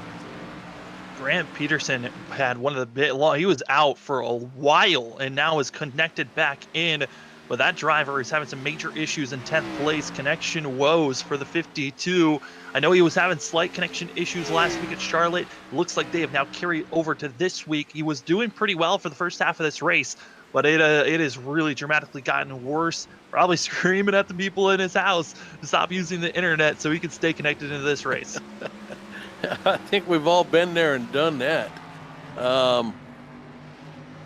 Logan Hamilton still able to hang on here. We've got kind of a breakaway here of the top three cars. Kind of wondering, looks like Andrew Navarro's even backed it up a little bit. Kind of wondering if maybe we've got some guys kicking in the fuel saving mode up front here. Yeah, I mean, there is a very high possibility. Again, these drivers had 16 laps of fuel as the max that they can run for themselves. And looking at the field and where some of the drivers are, sometimes if you're running slow, it actually can help you if there comes a fuel strategy run where it's going to be really close. But Navarro, he knows that he's there. Hamilton's feeling the pressure. The 42 waiting to pose and strike to make this pass. But Andrew Navarro, what a great comeback. Started back in 22nd when we went green. There were so many wrecks and calamity going on that the 42 just snuck by everyone else while we were distracted with all the chaos. And now coming off the exit of the S's, it's going to be Andrew Navarro with a better run. He's got the draft. Now going to be trying to get to the inside as they head into the bus stop. Andrew Navarro is there. He's got the nose, got the position, and Andrew Navarro better watch out. That rocket ship's about to take off and pull away from the rest of the field. Yeah, Logan Hamilton there with the big bobble coming off. Yes, has just killed him coming down the straightaway. Navarro was able to get by, and Joseph Causey able to stick his nose out there and take a look before Logan Hamilton again able to shut the door there on that one. I mean, looking at Andrew Navarro, he came into this series just a couple of weeks back at Phoenix, that won that race, looked like the most dominant car last week at Charlotte, got wrecked out, wasn't able to have the best finish he could have had. And then here today, fastest car once again, Andrew Navarro, looking for win number 2, for start number 3 for himself. I mean, what an incredible season that he's had coming into this series late. Yeah, Andrew Navarro, we've seen him in some other leagues that we had here on LSRTV. And I think one of them was one of our announcers. Can't think of his name now, his money league. But he raced with Garrett Maines on there. And I remember watching him perform well on some of the road courses there. Particularly, I think it was Long Beach. He had a pretty good run there. Oh, Causey overshoots the bus stop, has to yield after corner cutting, and now going to be bogged down. Got to lose even third place as here comes Kyle Green to the inside. Just in one fell swoop, looking for second place and a chance for the win, to now all that ground being lost and now battling a car that you thought you'd already passed before. Yeah, for Joseph Causey, the hard part right now you've messed up. You were having a good race. You know you're fast. You overdrove it. You're mad at yourself because you just gave up spots, and you're having a good race going. You know, mentally, can he get it back together and just start clipping laps off again? We've got cars on pit road now. Causey, after the woes that he had, decides to come to pit road. This could be just a Hail Mary pass, hoping that the drivers don't have any issues in front of them. If we see him in only for about 4 seconds, that's going to be a splash and go. Could be less than that, trying to get fuel done. As he comes into his pit box, we continue to watch Andrew Navarro pulling away. Still the difference between Navarro and Hamilton, about a second. Navarro's starting to kick it into gear now, but that of Causey's taking tires. He's not just going with fuel only, tires as well for the 88. He's hoping that he can gain ground with this with this undercut, expecting other drivers to come into pit road with this call out, presume. Yeah, interesting decision to take tires there. I wonder if he used a fast repair at all too or anything. Didn't notice that he had any damage. Little surprised on that. 10 seconds is still 10 seconds here. That's a lot of time on a road course here. So, interesting call. I'd be curious as to what he's thinking on that one.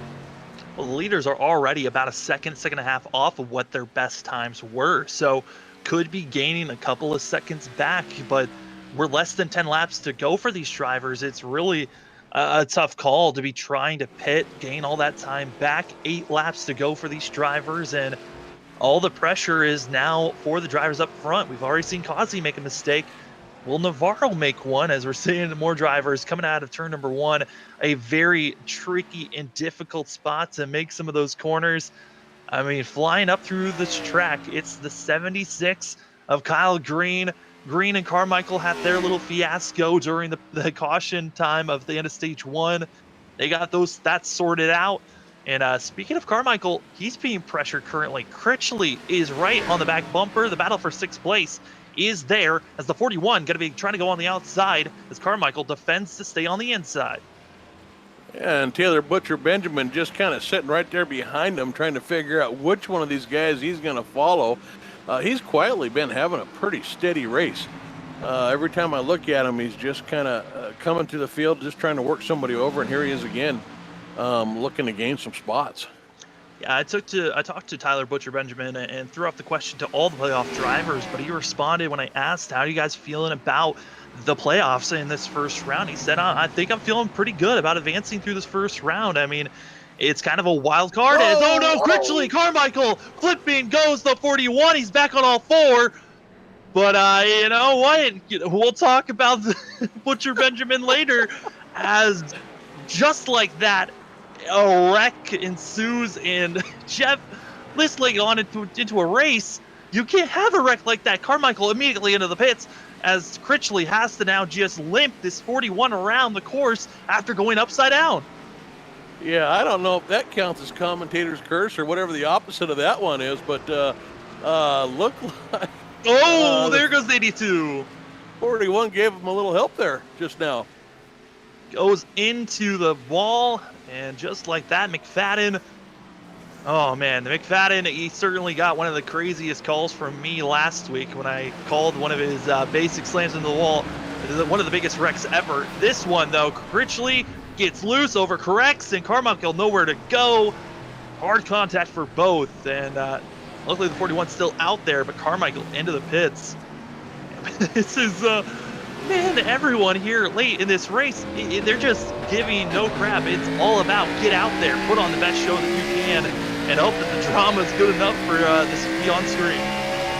Hey, we saw that this was starting, in that second stage. So, I think we expected to see this, but holy cow, these guys are getting after it here, and it's not always working out for them. No, absolutely not. Critchley continues to drop back, and now going to be going into pit road is going to be that of Sean Deals. Comes in, and then also following behind him, looks like that's going to be that of Richard Springer, going to be coming in with the 6. So we're starting to see about half the field has already made a pit stop here today. Andrew Navarro only went with fuel on his pit stop. Yeah, he only was in there for 5 seconds, so he topped off for the 42. And now is the question, when will the other drivers in front of him come into the pits, or have they saved enough with being out there as long as they have? As McGill, also Butcher Benjamin, both of them pitted a lap later than our other 2 drivers, so they came in knowing that they had to top off with a chance to possibly save enough fuel. It's going to be close. I know these drivers were about a lap or 2 off from making it, and with 2.5 miles, that is a lot of time to try to save up, as Green now into the pits.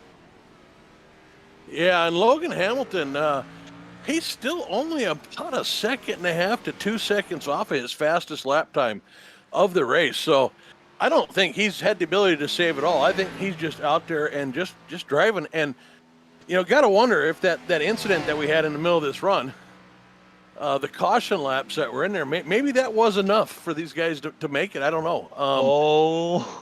Just got word. The penalty could be getting served to Andrew Navarro. It could be the same exact penalty of too many pit boxes again. Oh, I you know, if I'm Andrew Navarro, man, I don't know if you get hit with that penalty twice in the race, man. That would be real tough to deal with. You know, as a driver, just keep it together, man, because those are the focus mistakes, right? It's hard enough to drive this, but when you make those mental errors in the pits, which I myself am famous for, those just kill a good day, man. Absolutely did the same exact thing. I think the biggest thing for Navarro is that he wasn't fully told what the EOL penalty was, so he didn't know that was the major mistake. And just like it again, I mean, it looked like deja vu of when he came into pit road during the caution, but he comes in now serving the penalty. Andrew Navarro, who looked like our favorite to win, just unlucky and mental errors costing the 42 from getting a win here. Yeah, what a tough night. And coming from the back, after recovering from that first one to take the lead in the fashion that he did, only to get hit by the second one, man. What a heartbreaker of a night for Andrew Navarro.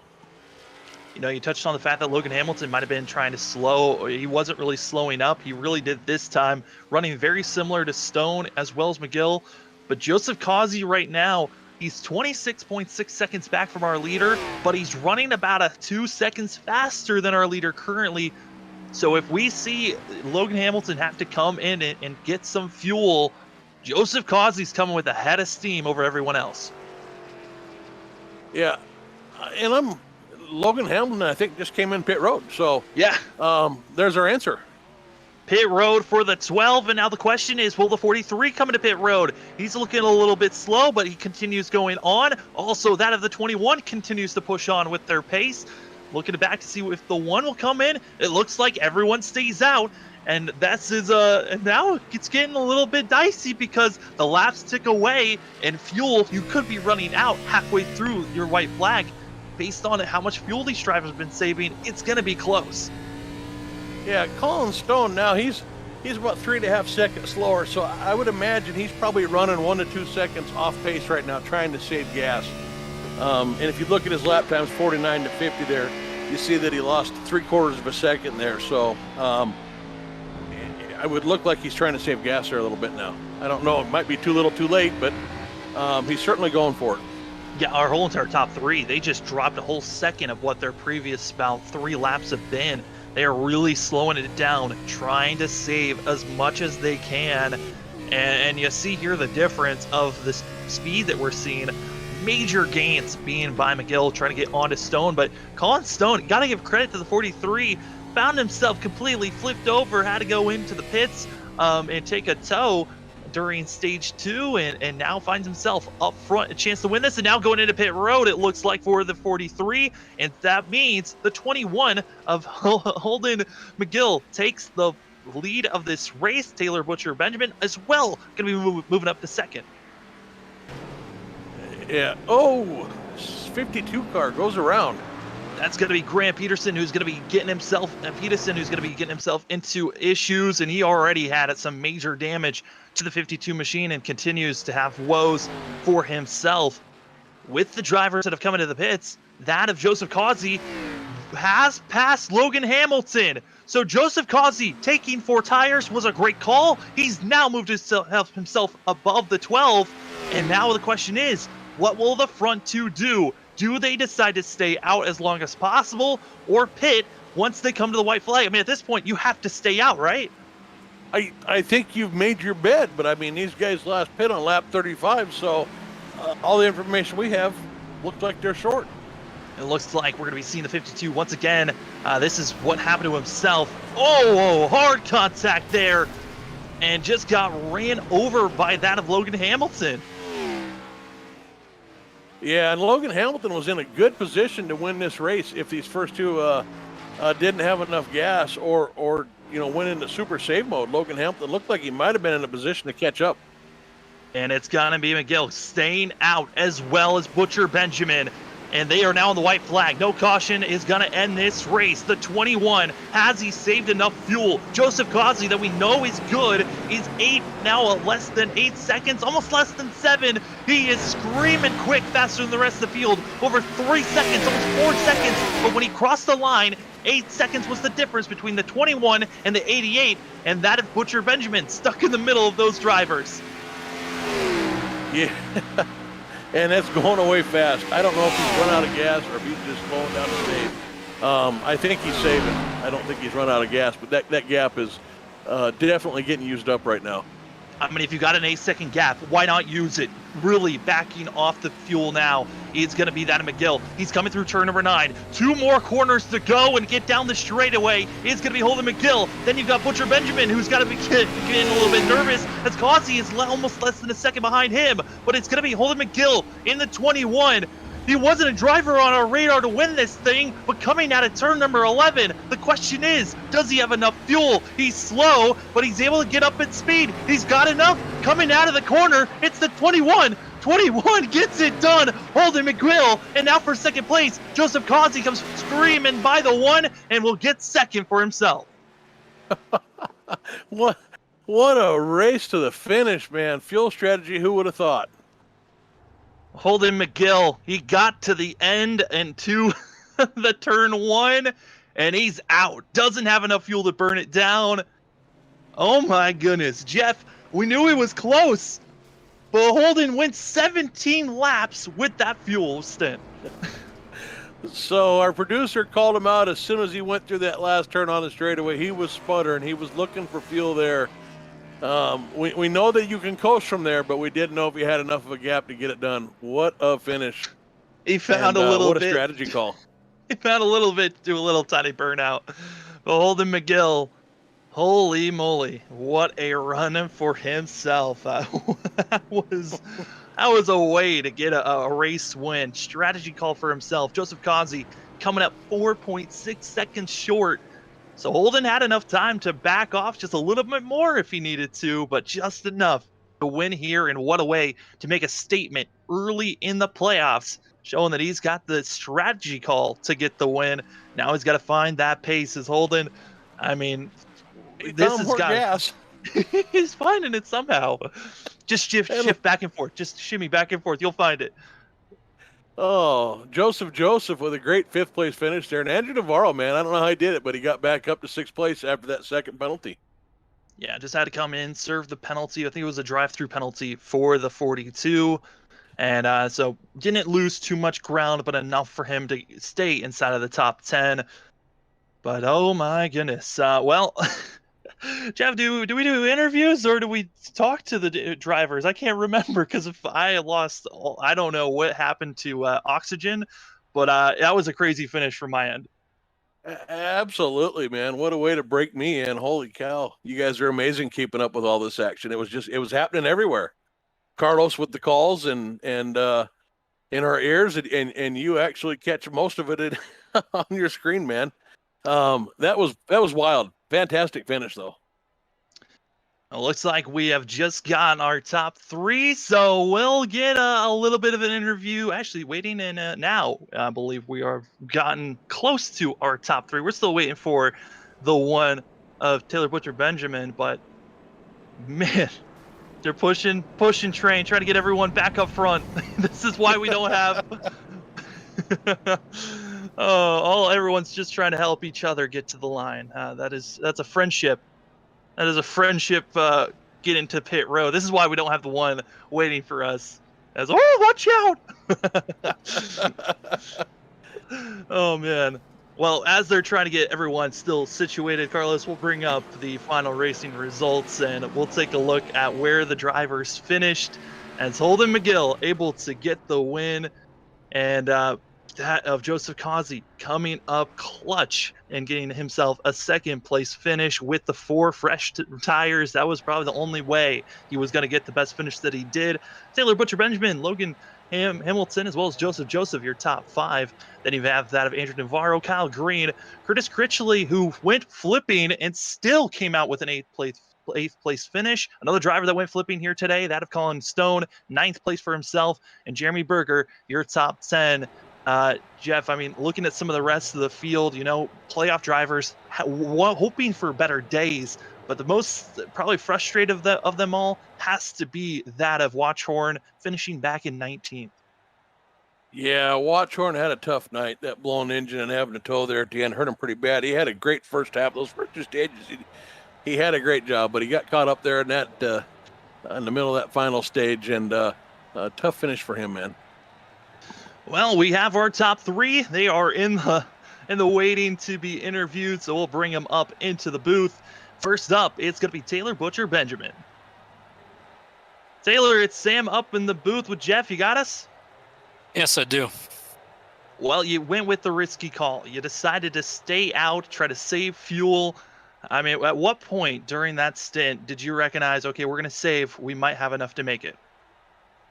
Well, I recognized it right when that full course caution came out, when they all wrecked over off the bus stop, because I knew it was going to be close right then, because I knew 18 laps or so was the max that we could make it. And then when I got that penalty for driving through too many pit boxes before my box, that kind of made the decision a lot easier to just top off, and it turns out that's what saved me. I mean, it was certainly a great call to stay out. It got you a third place finish here. You know, I sent you the questionnaire of how are you feeling about today. You felt pretty confident, but it just looked like today just was not your day. You seemed pretty stuck through most of the field. It was there at the end with the strategy call that got you the best finish. Was there just something about today's setup or just the track that was making you feel a little bit off? Well, I'll just go with my lack of skill on road courses in general. But I mean, setup felt fine to me. They were just beating me mainly into turn one, and I got shoved 3 wide a couple times in turn one off the restarts, which lost me a lot of track position. But luckily, was able to have enough fuel, and if the race was just one corner short, I would have gotten second. Ran out of fuel right past turn 11, coming to the checkered, and Joseph got me. But third place on a road course, I'm pretty ecstatic about it. And Jeff, do you got any questions here? No, I got so much going through my mind. I guess I would just say, Taylor, in a race that was I guess, aggressive or chaotic, we had, you know, a lot of aggressive driving. We had incidents in a lot of places. Every time I looked at you tonight, you were just kind of methodically working on cars. I think you were kind of the opposite of what I saw out there tonight. You were very methodical about the night. I guess any comment on that, and how hard was that given all the chaos that was kind of going on around you, to just kind of, you know, run your race, stay calm, stay cool, and just kind of work on one car at a time? Well, it sometimes got a little frustrating getting caught behind some people I was faster than, but just couldn't find the right place to make the pass. But yeah, just like I told Sam in the little questionnaire he gave me about what's the keys for tonight, I basically said just keep the car in one piece and on the track for the most part, which I got off track a couple times. But given what everybody else, because there was a lot of chaos around me, given what they had going on, I think I got the job done and got, for the most part, and on to Talladega. Yeah, Talladega certainly going to be a difficult one, especially with the fact that it's 4 races where you have to be consistent. It's going to be difficult for all these drivers. Well, Taylor, before we let you go, the floor is yours for any shout-outs. Well, thanks to MF Racing Designs, Michael Falk. Go on Facebook and request a paint scheme. He does a pretty good job. So he's your man to get a good paint scheme from him. Thanks to Dr. Squatch and Top Flight Computers. Thanks to Dysfunctional Patriots Racing from my other league, my Tuesday night league. And thanks to RCS Racing with Ryder and Richard. They kind of had a rough night, but I'm glad I was able to kind of carry the banner for them. And thanks for you guys to stepping up and doing the broadcast for these playoffs. And thanks for all the fans tuning in. And thanks to all the admins for what they do behind the scenes as well. Well, Taylor, great finish for yourself, a top 3 finish, and good luck at Talladega next week. Hopefully we'll be talking with you. Yeah, I'm hoping so. I'll take care, guys. I'm looking forward to it. Well, that was third place, that of Taylor Butcher Benjamin, and then we get to talk to that of Joseph Cosley, who won last week and still this week had a pretty good day for himself. Joseph, it's Sam up at the booth. You got me? I got you, Sam. Well, you won last week. A great showing for yourself. Showed up here, won stage 2, had to make a drastic strategy call for yourself, and getting 4 fresh tires. That worked out to give you probably the best finish you could have asked for here tonight. Yeah, once I was smacked through the bus stop, I was like, "Oh, this is my shot right here. I'm gonna have to pit. Go ahead and pit. And let me throw 4 field goods on it, and let's see if we could make up the time." It seems like if I had one more lap, I would have been right in it. Oh, absolutely. I think if we had one more lap, though, the 21 would have ran out of fuel. So,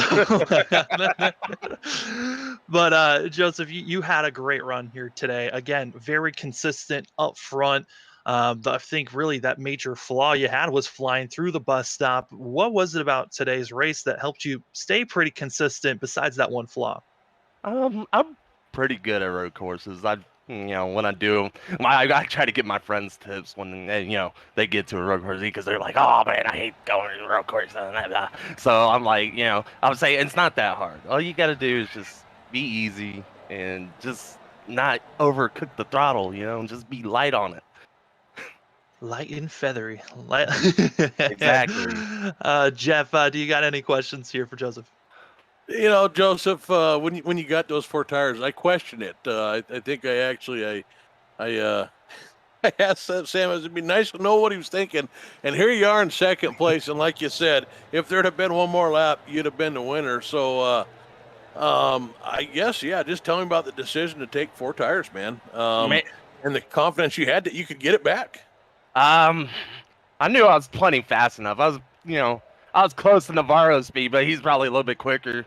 He was, rocket ship. He was getting up through the S's so good and everything. Like, I couldn't barely keep up with him.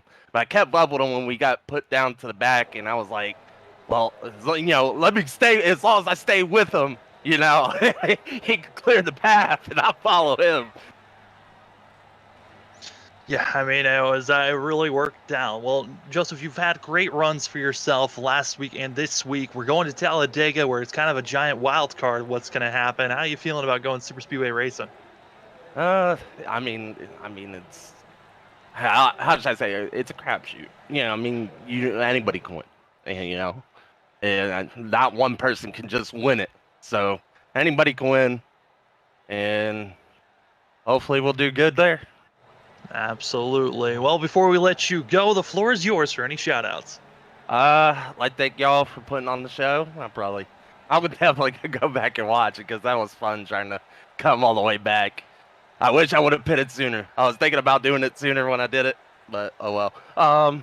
My guys at Sport Storm at Sim Sport, L-TAC for putting on help put on the show. Been great. All y'all's broadcast is great. I can go back and watch. Well, that's going to be Joseph Kazi, able to get a second place finish here tonight, and good luck next week. Hopefully we'll be talking to you then. All right, appreciate it. And then we got the man who was able to save fuel, get a big enough lead that Joseph Kazi could not catch up. It's going to be Holden. It's Sam and Jeff up in the booth. You got us? Yeah, I got you. What's going on? Well, you saved fuel. You had a big enough lead over the rest of the guys. How did you get that thing done? Well, I knew I wasn't going to win it on speed, so I just had to take a crazy strategy and hope it paid off, and for once it did. Yeah, I mean, it was certainly a bold strategy. Both yourself and Taylor went for the stay out there and not pit strategy. At what point were you really in fuel saving mode, or was it straight away once you guys went green there in that last stint? It was from the restart, pretty much the entire time. I pretty much had it set to where I could see how much fuel I had, and every time I'd start to push it a little bit, it felt like I'd take it a little bit too far, so I had to back it back down, and so I just got into a rhythm of just staying in like 3rd and 4th gear for most of the track and hoping I'd make it, and it worked out. Absolutely great job and strategy call for yourself. Jeff, do you got any questions here for Holden? Uh, in a race, Holden, where it just seemed like there was always something going on. There were cars that were getting loose and saving it. There were cars that weren't saving it. There were guys that were getting mad at each other and sending little messages. It just seemed like I think what we used the word was chaotic, man. There were just things happening all over on the track. And for you to kind of emerge as the winner, I don't even think we talked about you really probably until maybe the last 10 laps of the race when we realized you were on the fuel strategy. And I think we saw your producer said that you sputtered there coming around that final corner. How close to you running out were you there on that last lap?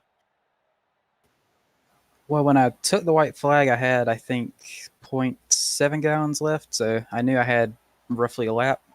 And when I got back around, I had just enough to do a little, like, half a second burnout, and then I ran out. So that's about it. Yeah, we were surprised when we saw you just puttering along and did one little small burnout, then did a little one again. We're like, how much does he have left? But certainly just 200 enough to get the more. win.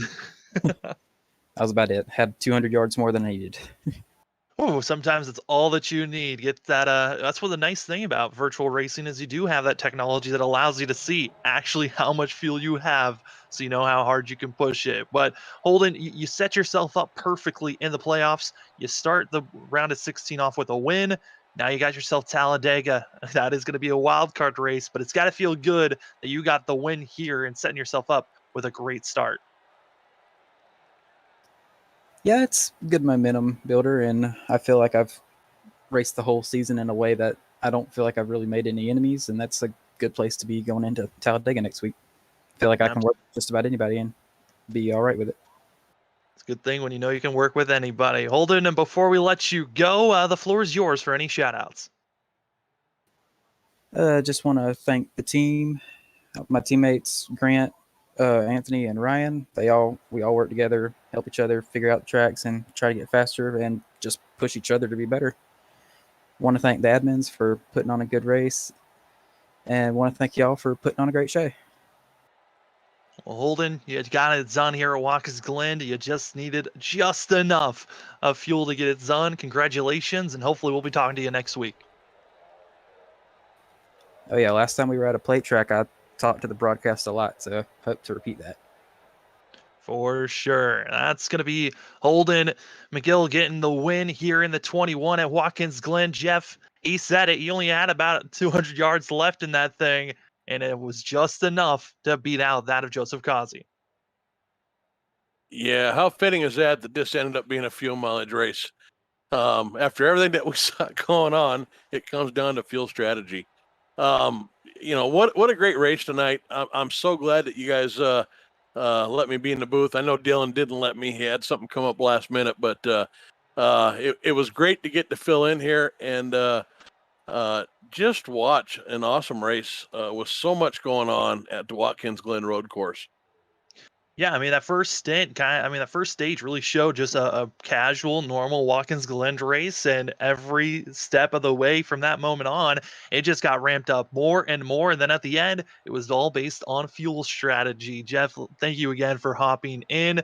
All these guys at L-TAC, they pack up here, they head to Talladega, and that is going to be another wild race, super speedway racing, where anything goes, and the big one always looming overhead. Again, thank you, Jeff, for being in the booth, coming in and substituting. My name is Sam Dyer.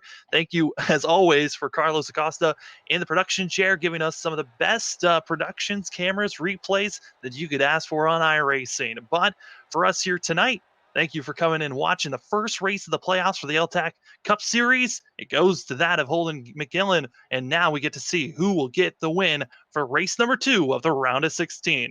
Have a great rest of your night, everybody.